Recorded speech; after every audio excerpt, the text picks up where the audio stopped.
Welcome friend. இன்றைக்கி நாம் செய்ய போகிறது வந்து சண்டே ஸ்பெஷலுங்க. நாட்டுக்கோழி கெட்டி குழம்பு எப்படி செய்கிறதுன்னு நம்ம பார்க்க போகிறோங்க.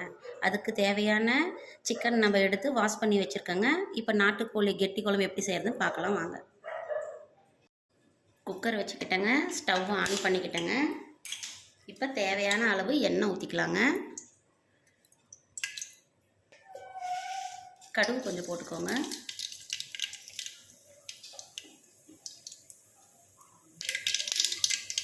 இஞ்சி பூண்டு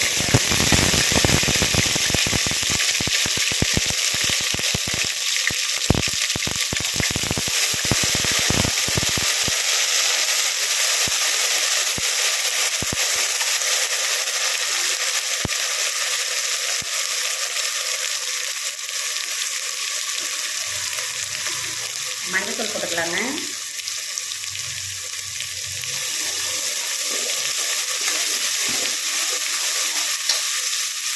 உப்பு போட்டுக்கலாங்க.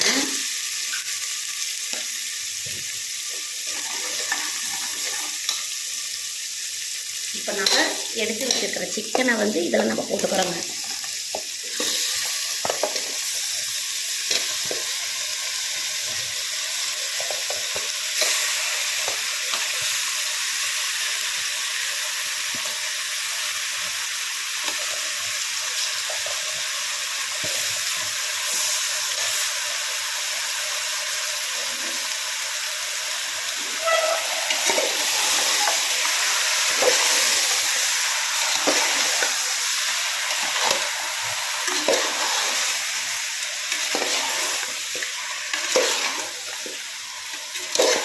பாருங்கள், இந்த மாதிரி சிக்கன் வந்து நல்லா குண்டு குண்டாக உருண்டு வரணுங்க.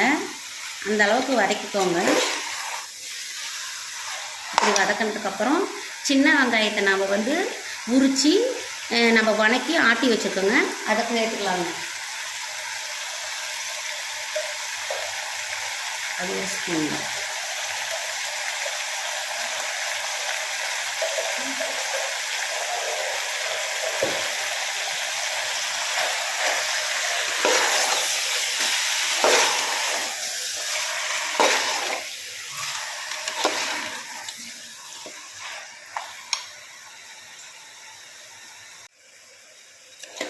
பாருங்கள், கறி நல்லா இந்த மாதிரி குண்டு குண்டாக உருண்டு வந்துருச்சுங்க. இந்த மாதிரி ஸ்டேஜில் நாம் வந்து சிக்கன் மசாலா நான் ஒரு பெரிய ஸ்பூனில் ஒரு ஸ்பூன் போட்டுக்கிறேங்க. அப்புறம் மிளகாத்தூள், கொத்தமல்லி தூள் ரெண்டுங்க நம்ம வீட்லேயே பொடி பண்ணி வச்சதுங்க. அது ரெண்டையும் லைட்டாக நம்ம வறுத்துட்டு நான் எடுத்து வச்சுருக்கேங்க. அது வந்து நம்ம 2 ஸ்பூன் போட்டுக்கலாங்க.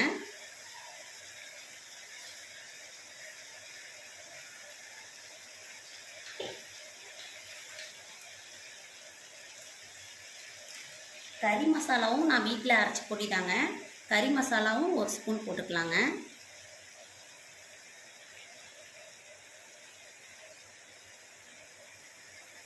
தேவையான அளவு தண்ணி ஊற்றிக்கலாங்க.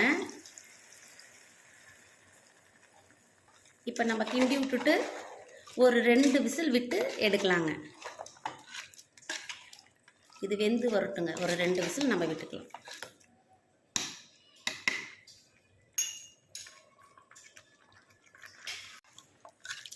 நான் நல்லா தண்ணி விட்டுட்டேங்க, நல்லா கலந்துட்டேன்.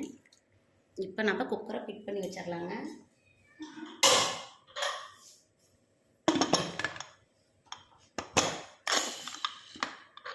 ரெண்டு விசில் வரட்டுங்க. 2 விசில் வந்துருச்சு. இப்போ நம்ம குக்கரை ஓப்பன் பண்ணி பார்க்கலாங்க.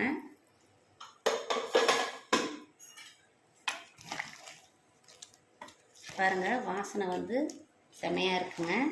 இப்போ இதில் நாம் வந்து தேங்காய் கொஞ்சம் சேர்த்துக்கலாங்க.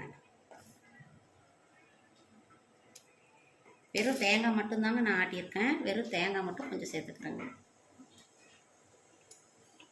நல்லா நான் வெறும் தேங்காய் சேர்த்து நல்லா ஒரு கொதி விட்டுக்கலாங்க.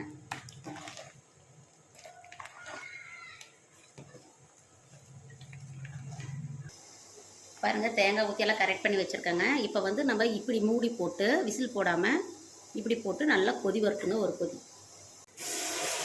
பாருங்கள், கொதி வந்துருச்சு. இப்போ நம்ம வந்து கருவேப்பிலை போட்டுக்கலாங்க.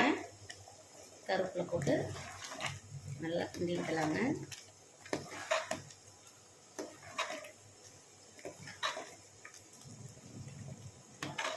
இன்னும் கொஞ்சம் நல்லா கொதிச்சு வரட்டுங்க. இந்த கருவேப்பிலை வாசம்னா அதில் இறங்கட்டுங்க. எப்பயுமே நான் வந்து சமைக்கும் போதுங்க கருவேப்பிலை ஃபஸ்ட்லேயே சேர்க்க மாட்டேங்க. நான் கொஞ்சம் கடைசியாக தாங்க சேர்ப்பேன்.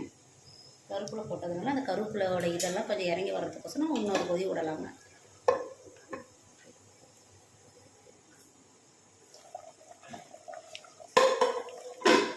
பாருங்கள், குழம்பு நல்லா கொதிச்சு வந்துருச்சுங்க.